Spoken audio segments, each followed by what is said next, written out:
Olá, pessoal. Vamos dando prosseguimento à saga, né, histórica dos sindicatos.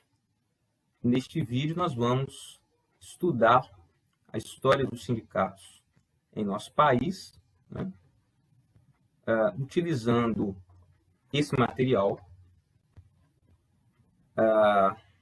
as fases e conquistas do sindicalismo brasileiro, a autora Rafaela Cedassari Moraes, orientador professor Dr. Hilton Garcia da Costa, o trabalho dessa autora, né, aí da UEMP.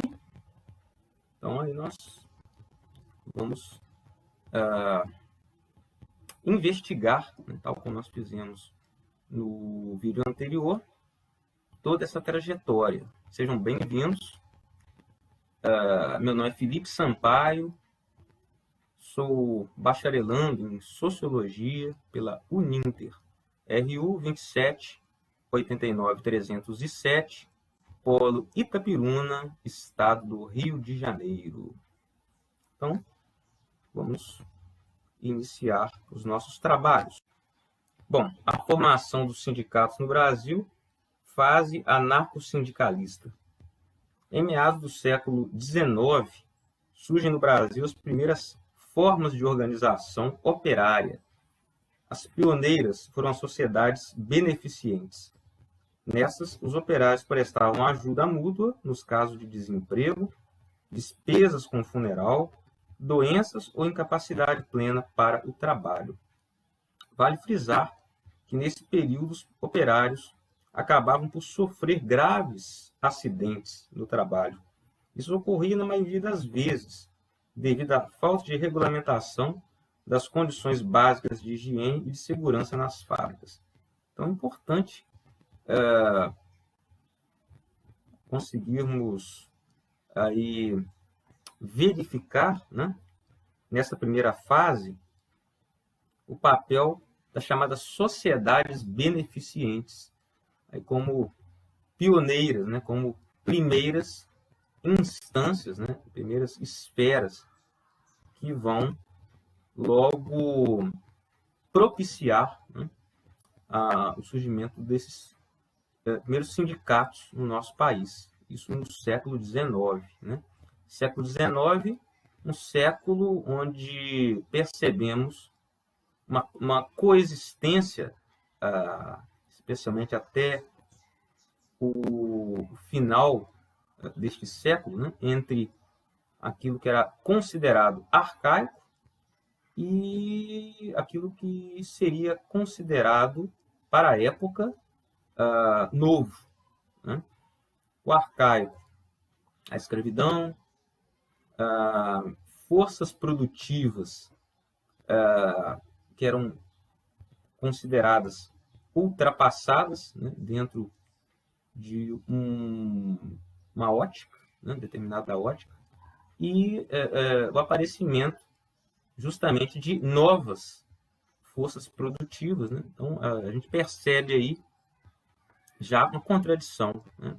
A maquinofatura, pouco a pouco, tomando aí corpo, né, na malha fabril, né, urbana no nosso país. Né, as cidades começam, pouco a pouco, a ter seu crescimento, mas ainda a zona rural detém uma certa importância, né? Ali onde muitos escravos já atuavam, né, desde os primeiros tempos, né, de escravidão, e esses modelos, de certa forma, opostos, né, vão se digladiar, vamos dizer assim, né? E a vitória será desse formato, né, conhecido ou considerado novo. Então, aí, logo na frente, nós veremos, né, surgimento dessas fábricas nas cidades, a atuação dos movimentos sociais, das greves urbanas, a greve geral de 1917, isso também, a economia, né, levada em conta com as ferrovias, com processos de tecnologias já bem diferenciadas, né, modernas, para a época, Barão de Mauá, dentre outras questões aí interessantes que podemos destacar nesse momento. Os sindicatos brasileiros formaram-se efetivamente no início do século XX. Segundo o conceituado historiador Boris Fausto, os fatores que propiciaram a formação dessa movimentação sindicalista foram o crescimento das cidades, nós já falamos, né, a respeito dessa questão anteriormente, bem como a diversificação de suas atividades. Almir Pazianotto Pinto traz mais detalhes desse nascimento dos sindicatos no Brasil. Então, o sindicato é um fenômeno marcadamente urbano, né? O sindicalismo brasileiro adquire estágio embrionário com a aprovação do decreto número 979, de 6 de janeiro de 1903, do presidente Francisco de Paula Rodrigues Alves. Nós já vemos aí um outro momento, né, já um momento republicano, referendado pelo ministro Lauro Miller, que facultava aos profissionais da agricultura e indústrias rurais a organização de sindicatos para a defesa de seus interesses.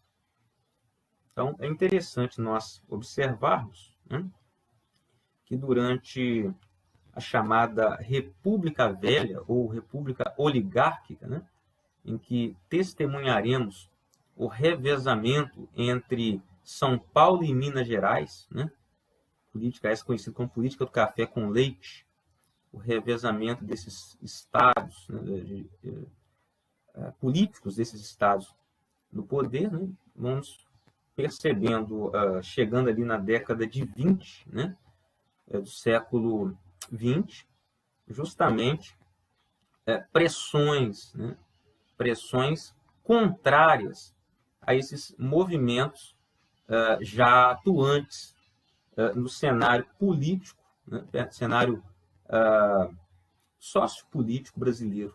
Né? Uma frase muito conhecida, né? A questão social é caso de polícia. Né? Washington Luiz foi aí um dos presidentes daquele período, né? Sintetiza a ótica que a classe governante terá, né, em relação a esses movimentos. Né? Então, tudo vai ser contido aí com força policial, né?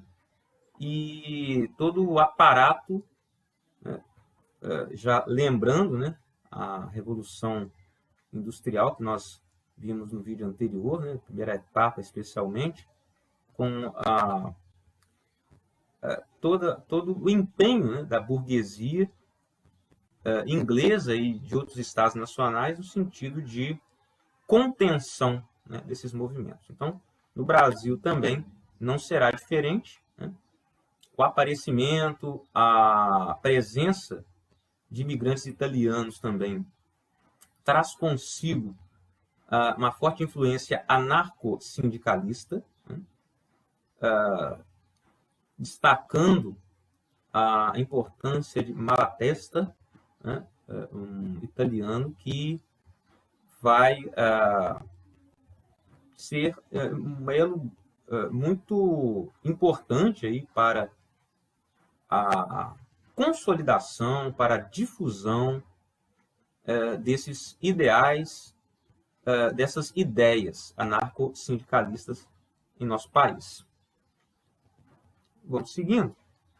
Portanto, a primeira lei sindical limitava-se à associação no meio rural.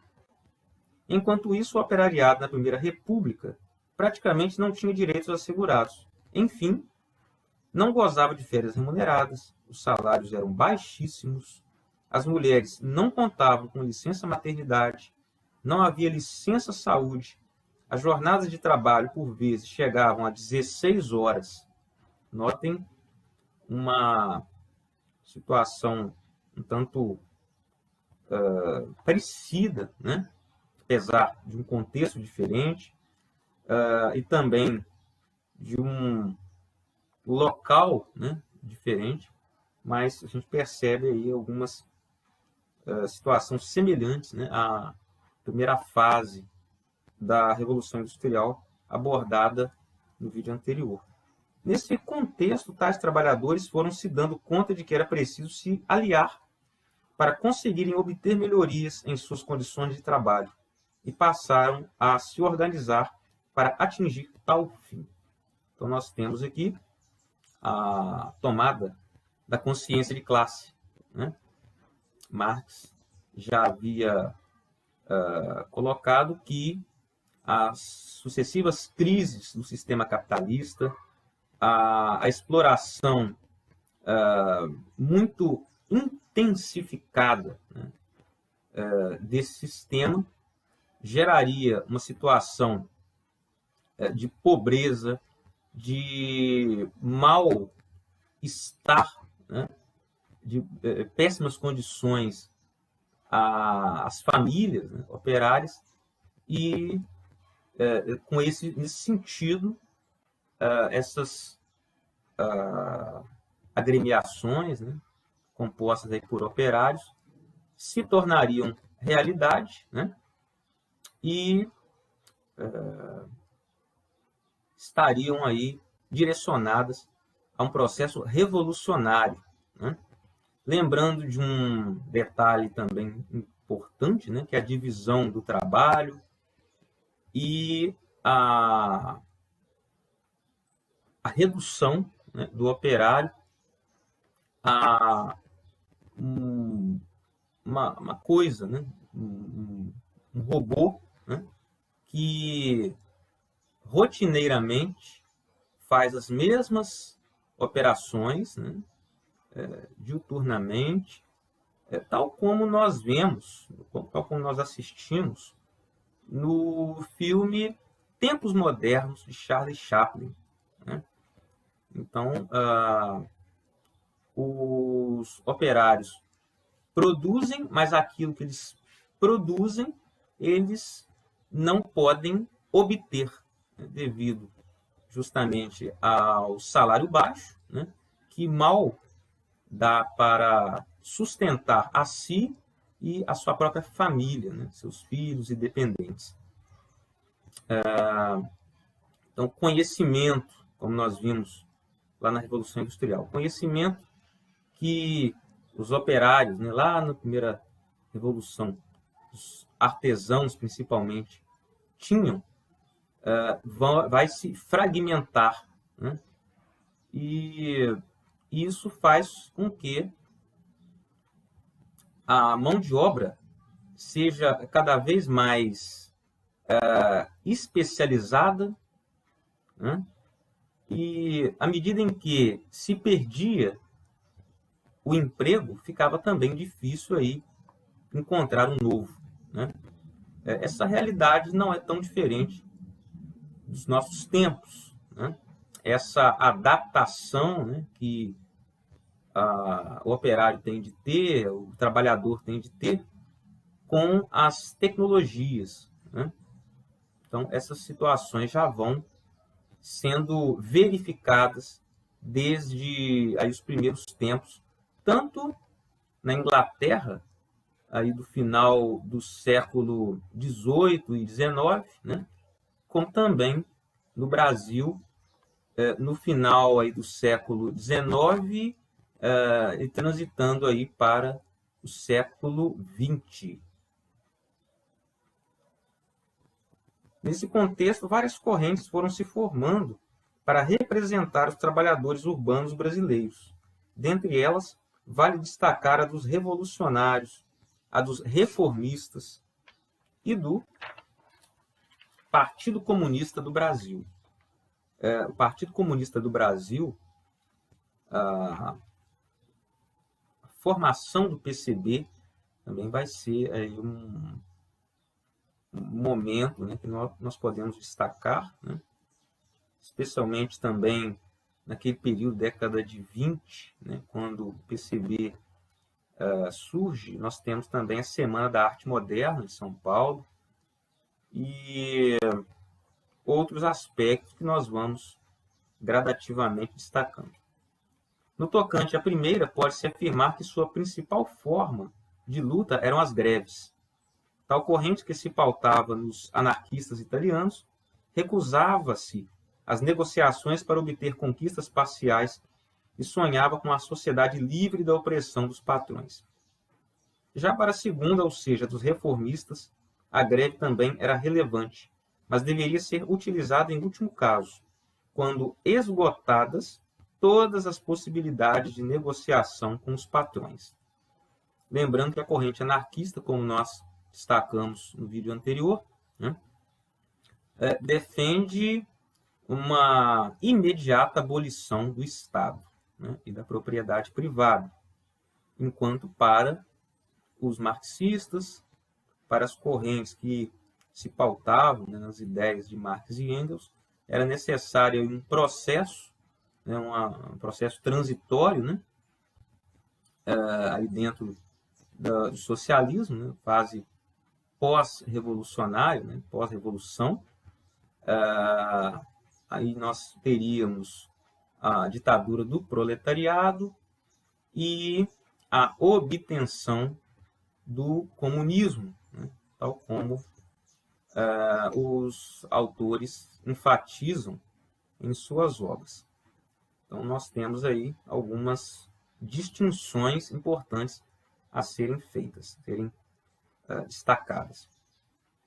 Aqui, fazendo um contraponto, né, entre um modelo, né, revolucionário de se enxergar as greves e também os sindicatos, e um modo, né, uma mentalidade de percepção reformista, né, que passava aí como uma reflexão mais apurada a respeito do momento correto de se fazer greves e somente em último caso, né, como esses reformistas pensavam a realidade vivenciada, né, e os problemas, a resolução desses problemas que estavam aí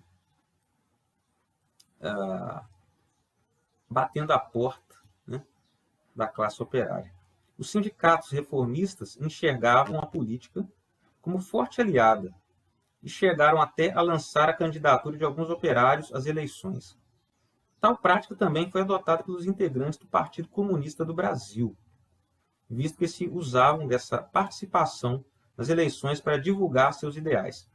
No entanto, o PCB conseguiu a eleição de poucos operários, visto que até 1930 contava com poucos militantes. Além disso, tal partido permaneceu na ilegalidade durante quase toda a sua existência. Então, nós vamos perceber que o PCB, período da era Vargas, também no período do presidente Dutra, e mesmo períodos posteriores, né, será um partido aí, em maior parte do tempo, exposto aí a uma situação de ilegalidade, né? Justamente lembrando daqueles mecanismos, né, para paralisar as mobilizações, os agentes aí que eram responsáveis, eram lideranças, eram a vanguarda desses movimentos, né? Então, havia um foco, havia um empenho, né, justamente dos governos e das elites dominantes, justamente de conterem movimentos e até mesmo o surgimento, né, dessas representações operárias. Dentre as correntes abordadas, a que mais se destacou durante a maior parte da Primeira República foi a dos revolucionários, também conhecidos como anarcossindicalistas. Esses sindicalistas tinham como palco principal a cidade de São Paulo e, de acordo com Boris Fausto, historiador, objetivavam uma grande transformação social, bem como a adoção do socialismo. Para os anarcossindicalistas, seus objetivos só poderiam ser alcançados com a derrubada da burguesia do poder e, para tanto, precisavam fazer uma paralisação geral revolucionária.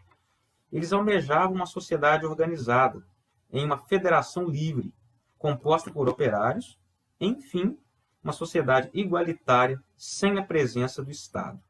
Então, a ausência do Estado se daria, conforme vimos, né, na visão dessa corrente, de forma mais imediata. Boris Fausto reforça aqui essa percepção. Podemos perceber que os anarquistas encaravam as lutas por reivindicações imediatas, como simples instrumento da grande ação revolucionária. Além disso, a obtenção de conquistas deveria ser feita sem o auxílio do Estado e mesmo contra o Estado. Qualquer vantagem assegurada em lei poria em risco os objetivos estratégicos do movimento operário. Adversários do marxismo, eles assumiam, entretanto, ao pé da letra, a afirmação de Marx de que a emancipação dos trabalhadores cabia aos próprios trabalhadores. Então, nesse momento, nós não vemos uma união, né, vamos dizer assim, entre marxistas e sindicalistas e anarcossindicalistas, também dado, né, a essa visão diferenciada que, inclusive, até mesmo no campo teórico nós vemos, né, entre Marx e Proudhon, né? Proudhon, que escreve a obra Filosofia da Miséria, e Marx, que logo, como resposta, como reação, né, vai escrever a Miséria da Filosofia. Então, já no campo teórico, nós teremos já essas diferenças, né, no entendimento da Revolução e desse trajeto de luta, né? Mas é interessante nós percebermos, né, já esse espaço, esse papel desempenhado pelos anarcossindicalistas, né, nesse contexto que estamos investigando. Continuando, o operariado vai à luta. Inicialmente, as mobilizações mais relevantes do operariado brasileiro ocorreram na indústria têxtil do Rio de Janeiro em 1903. Tais paralisações foram violentamente reprimidas pela polícia, que na época se submetia à vontade dos detentores do poder, ou seja,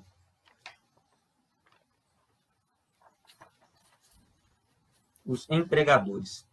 Em 1907, foi o proletariado paulista que se manifestou e, além dos trabalhadores do setor têxtil, aderiram às greves os operários da construção civil, metalurgia, gráficos e os da indústria de alimentos. Devido ao fato de grande parte desses sindicalistas envolvidos serem estrangeiros, foi aprovada uma lei de expulsão dos mesmos. Assim, muitos imigrantes sindicalizados foram obrigados a deixar o país durante a vigência dessa lei.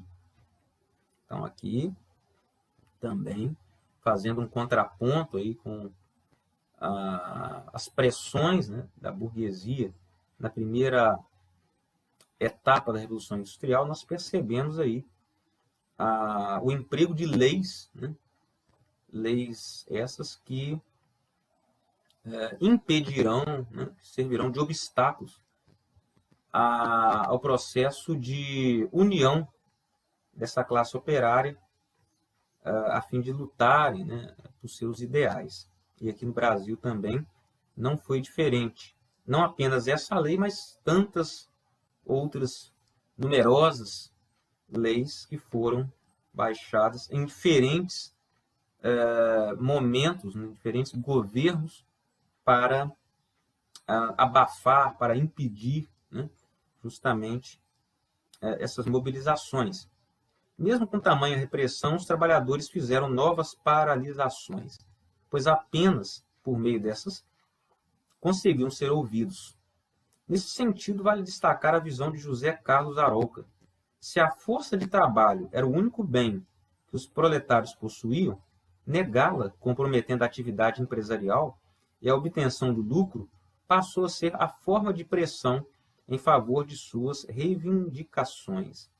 E assim, em julho de 1917, aí lembramos da Revolução Russa, né, que ocorre nesse período e que influencia diretamente, né, esses movimentos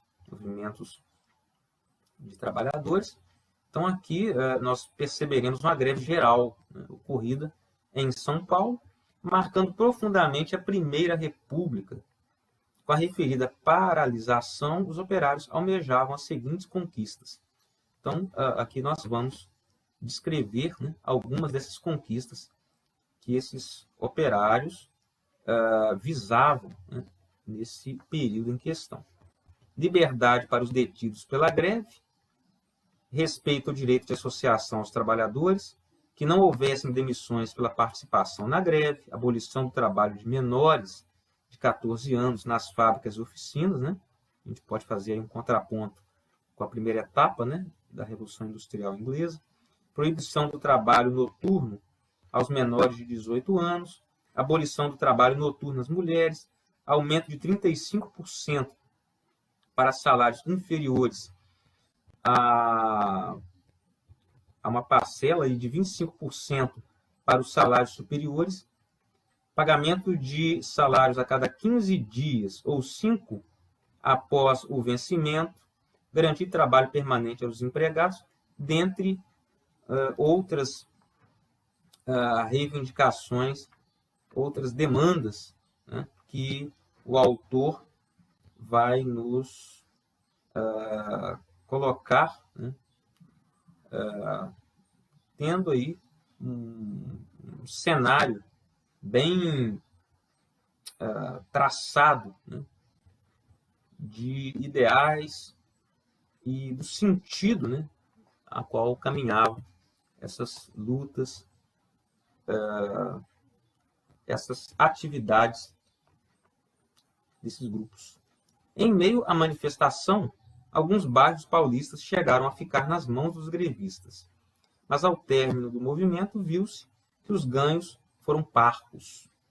Conforme Boris Fausto, foi realizado um acordo entre os industriais e o governo através da intermediação de um comitê de jornalistas. Os operários conseguiram um aumento salarial que logo acabou corroído pela inflação e meras promessas de que as outras reivindicações seriam atendidas. Então, essa questão também, né, como destaca o autor, a respeito de promessas não cumpridas, né, acordos que não chegaram a ser consolidados, né, e a permanência dessas situações degradantes para essas classes em luta. O Estado toma as rédeas dos sindicatos, fase intervencionista. Então, até o momento, nós percebemos, na primeira fase, a influência anarco-sindicalista, né, como nós vimos, e agora, o que seria essa fase intervencionista? O primeiro parágrafo já nos indica. Durante o governo de Getúlio Vargas, o Estado optou por adotar uma outra postura em relação aos sindicatos, editando novas leis para discipliná-los, exercendo assim pleno controle sobre os mesmos. Do poder. Nós vamos percebendo desde 30, né, passando por 37, depois chegando a 51, né, início da década de 50, em que a era Vargas demonstrará, né, as suas variadas facetas, né, que os sindicatos vão se tornando um instrumento cada vez mais sem autonomia, né, perante esse governo. Sindicatos pelegos, sindicatos vinculados ao governo. Então, o governo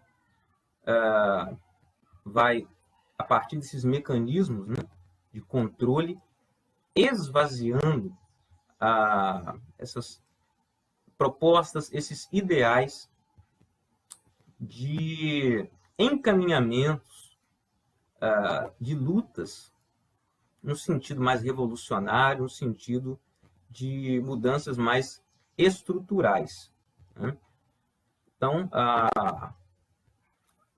o mecanismo de controle associado também a um mecanismo de opressão, de força, caso fosse aí necessário, né? Então, balanceando aí essas duas estratégias, né, para contenção desses movimentos, desses índices de representação da classe trabalhadora, né, chamados sindicatos pelegos, né, ou sindicatos que justamente deviam uma certa prestação de contas ao governo, né? Então, alguns fatos significativos influíram para que assim fosse. A conquista do poder político do Getúlio Vargas, dando início a um longo período de uma política trabalhista interveniente, reação às provocações e agitação dos grandes centros, o incontável número de greves, a perda de horas de produção e a crise na economia em 1929, que foi aí a crise da Bolsa de Valores de Nova York, né, que afeta os preços do café no nosso país e que vai consolidar, né, um momento importante aí para a Revolução de 30, né, no nosso país, e um processo bem complexo, envolvendo aí na verdade, a troca de elites, né? Entretanto, muitos não se davam conta dessa repressão. Afinal, no governo getulista foram criados o Ministério do Trabalho, Indústria e Comércio, bem como as juntas de conciliação e julgamento que pacificavam conflitos entre patrões e empregados, em 32. Ainda em seu mandato foi regularizada a concessão de férias e criado o Instituto de Aposentadoria e Pensões dos Marítimos Bancários. O trabalho das mulheres e das crianças foi regularizado, o limite da jornada normal de trabalho passou a ser de 8 horas. Além disso, os operários puderam usufruir das férias. Então, nós vamos percebendo, né, um fenômeno conhecido como populismo.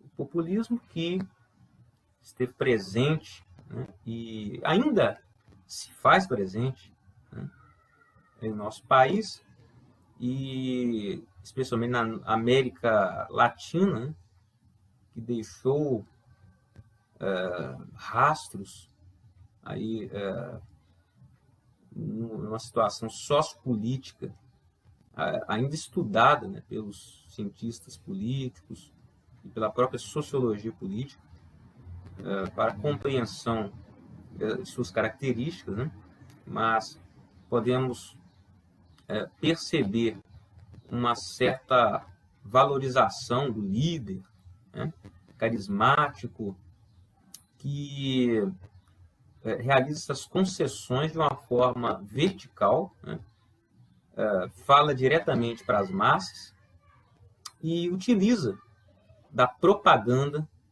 como um objeto, como um elemento bem característico, bem marcante de sua personalidade política. Então, cria, assim, vínculos, estreitos vínculos, né, com o povo, com as massas populares, e vai neutralizando justamente essas mobilizações, essas questões contrárias, né, tanto ao seu governo como ao sistema. Então, a gente vai percebendo todos esses quadros, né, todo esse cenário aí, neste momento que nós estamos abordando. Continuando, em 1940 foi instituído o salário mínimo, que pelo menos na época era algo significativo. E no dia 1º de maio de 43, Vargas decretou a aprovação da consolidação das leis do trabalho, CLT, por meio do decreto-lei número 5.452. Lembrando que, nesse contexto, o Brasil vive o Estado Novo, né? A ditadura do Estado Novo. Com efeito, não obstante, tenha sido inigualável a atividade legislativa do Estado Novo. A lembrança que perdura de Vargas e permanece gravada na memória do povo é a do autor da legislação trabalhista e do arquiteto de estrutura ou da estrutura sindical resistente às mudanças pelas quais o Brasil e o mundo passaram no decorrer de mais meio século. Então, nós teremos aí, né, esses quadros que nós já havíamos visto, né, nas nossas análises, lembrando também, né, da atuação dos integralistas e da Aliança Nacional Libertadora, que também vão se divergir, né, em relação às correntes políticas, o integralismo, né, de Plínio Salgado, e a atuação de Luiz Carlos Prestes e também os comunistas, né? Aí na década de 30, a intentona comunista e tantos outros fatos históricos que culminaram, né, no fechamento, na ditadura do Estado Novo, né? Nessa centralização e logo no culto, né, ao líder carismático que tão logo consolidará o título de pai dos pobres, né? Então, todas essas questões que temos, de alguma forma, de observar de uma forma mais crítica, né?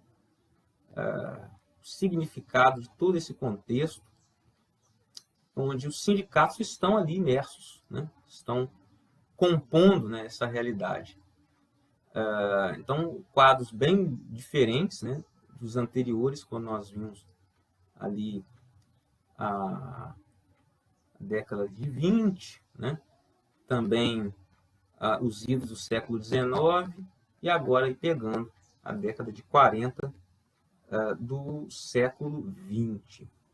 Bom, diante do exposto, pode-se concluir que nessa fase as conquistas do proletariado não são resultado da pressão exercida por ele, mas sim da ação do Estado, de uma forma vertical, né, que seria conquistá-lo, contando sempre com seu apoio. A conquista da autonomia sindical, fase autônoma. Aí nós temos uma outra fase. Para Amaury Mascaro Nascimento, essa fase é marcada pela abertura política, que gerou mudanças nas relações entre os sindicatos e o Estado. Por meio da Constituição de 88, o Estado ficou impossibilitado de interferir na organização sindical, como bem demonstra o renomado jurista Nascimento. Então, aqui nós demos um certo salto, né, histórico, e passamos por um período que já havia testemunhado, né, novamente, um processo de regime, né, militar, processo de fechamento político, aí como pano de fundo, né, a chamada Guerra Fria, né, justamente conflito existente entre Estados Unidos e União Soviética, e os 21 anos, né, de regime militar no nosso país. Aqui o autor ele já localiza, né, esse período chamada redemocratização do Brasil, né, e não podemos, né, justamente esquecer de falar a respeito da repressão, né, nesse período anterior, marcado por torturas, AI-5, né, os atos institucionais diversos, né, o mais conhecido deles, o AI-5, aposentadorias compulsórias, expulsões, né, de artistas, intelectuais de nosso país, enfim, todo um fechamento, né, perseguição às passeatas, às greves, fechamento dos sindicatos, né? Então, o jurista Nascimento cita aqui para nós: a Constituição de 88 rompeu em diversos pontos com o sistema intervencionista da CLT, em especial ao vedar a interferência e a intervenção do Estado na organização sindical, princípio que levou o Ministério do Trabalho e Emprego a concluir que qualquer atuação que pudesse ter sobre o movimento sindical, incluindo o reconhecimento de sindicatos, a expedição de cartas sindicais, a solução das disputas entre sindicatos que se intitulavam representantes de uma categoria, a sua participação em assembleias sindicais e a exigência de estatuto padrão para entidades sindicais seria contrária à Constituição. Não é à toa que essa Constituição foi considerada Constituição cidadã, né? A Constituição de 67, né? A Constituição do período do regime militar, a Constituição de 37, nós vimos lá o Estado Novo, foram dispositivos legais, né, muito difíceis aí para a atuação, né, que se fez clandestina, né, em maior parte dos casos, dessas lutas, greves que eram proibidas, enfim, aí um pêndulo, né, entre situações em que houve uma abertura e momentos em que o fechamento foi a principal característica. Tanto o fechamento acompanhado aí de forças, né? Forças do Estado para conter essas mobilizações, né?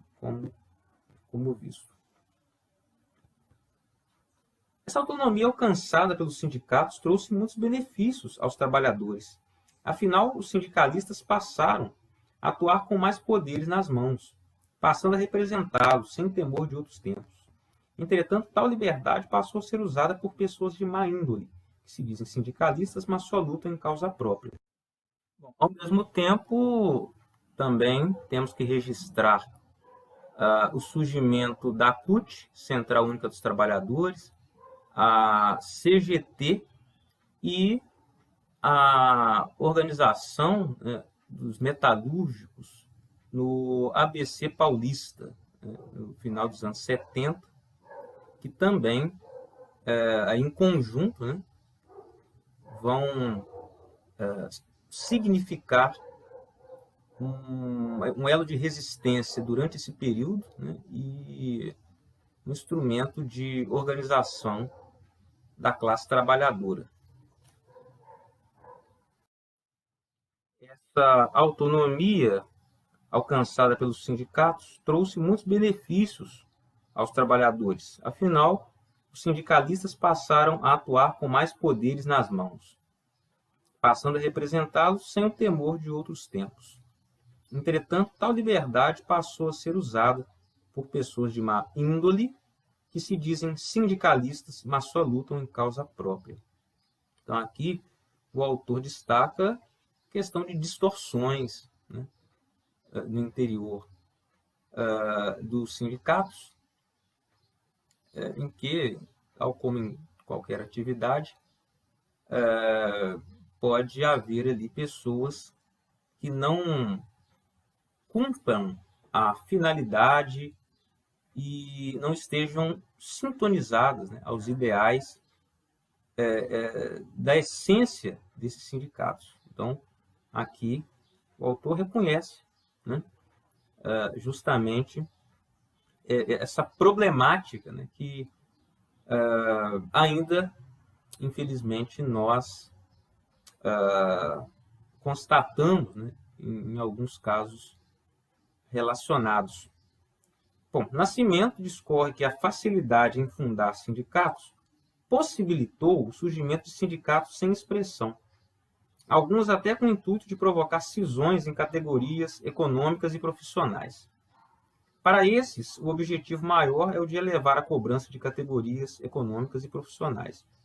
Tal fato leva a um enfraquecimento dos sindicatos sérios, visto que acabam reduzindo o número de associados e, consequentemente, traz prejuízo ao poder de luta dos trabalhadores, pois já resta demonstrado que estes só têm força enquanto unidos num único propósito. Então, a ideia do propósito aqui presente novamente, né? Temos, sim, né, ideais que movem a história desses sindicatos, mas, como nós percebemos também, desvios, né, dessa finalidade, o que, infelizmente, leva muitas pessoas a generalizar, né, a atividade sindical como algo nocivo, né, e associado aí tão simplesmente a processos de corrupção e desvios de caráter, né? Coisa que, se nós formos pegar a história, de fato, perceberemos diferenças, né? Argumentos que podem se contrapor facilmente a essa mentalidade generalizante, né? Conclusão. A formação dos sindicatos brasileiros é marcada por 3 fases distintas, como nós vimos. A primeira delas se dá na Primeira República, a fase do anarcossindicalismo, com o início das organizações operárias, sendo as pioneiras as sociedades beneficentes, né? Tal fase conta, né, com a ascensão desses anarcossindicalistas que atuavam especialmente na cidade de São Paulo, né, um fenômeno aí urbano, como nós vimos, que lutavam pela implantação de uma sociedade igualitária, livre da presença do Estado. Vale frisar que essa etapa é assinalada por muitas mobilizações movidas pela necessidade de condições dignas de trabalho, das quais os empregados eram privados. As greves eram totalmente ilegais e esses que ousaram promovê-las foram duramente reprimidos pela polícia. Assim, apesar de muita luta, as conquistas dessa fase foram pouco significativas. Então, até aqui falamos aí da primeira fase, né, de influência anarcossindicalista, que pega aquele período ali da chamada República Velha, República Oligárquica, né? Bom, a segunda fase, a intervencionista, é marcada pelo controle estatal sobre os sindicatos, especialmente aí a chamada Era Vargas, né? Nessa, os operários tiveram muitos direitos assegurados por lei, mas essas conquistas não foram fruto da pressão exercida por eles. Lembramos aqui desse modelo vertical, né, de tratamento entre Estado e sindicatos, mas sim da ação do Estado que queria seduzi-los, contando sempre com seu apoio, né? Populismo, como nós falamos. E, por último, a fase da conquista da autonomia sindical, que é produto da Constituição Federal de 88, que traz em seu texto a proibição da intervenção estatal na organização sindical. Essa autonomia trouxe benefícios e malefícios aos trabalhadores, pois se por um lado os sindicatos passaram a atuar com mais poderes nas mãos, por outro, tal independência passou a ser usada por pessoas de má índole, que se dizem sindicalistas, mas só lutam em causa própria, como nós havíamos colocado, enfatizado no período anterior, né, associado a regime de exceção entre 64 e 85. Desse modo, podemos deduzir que as conquistas sindicais no Brasil são fundamentais para o respeito ao trabalhador e a garantia de seus direitos. Se os trabalhadores possuem seus direitos garantidos pelo Estado, é graças às suas lutas representadas principalmente pela ação dos sindicatos. Então, aqui o autor finaliza, né, o seu trabalho. Eu vou deixar a referência, né, como eu fiz no último trabalho, aí na descrição deste vídeo. Né? Vocês podem ir lá e conferir, né? Fazer novamente uma leitura aí mais apurada desse material. E outros tantos materiais, outras tantas obras aí que enfatizam, né, essa questão, essa pauta, né, que estamos aí desenvolvendo. Então, eu vou aqui me despedir de vocês. Agradeço por prestigiarem, né, o vídeo, o curso que estamos realizando e espero, né, conto aí com vocês no próximo vídeo, né, com um novo tema. Um grande abraço a todos.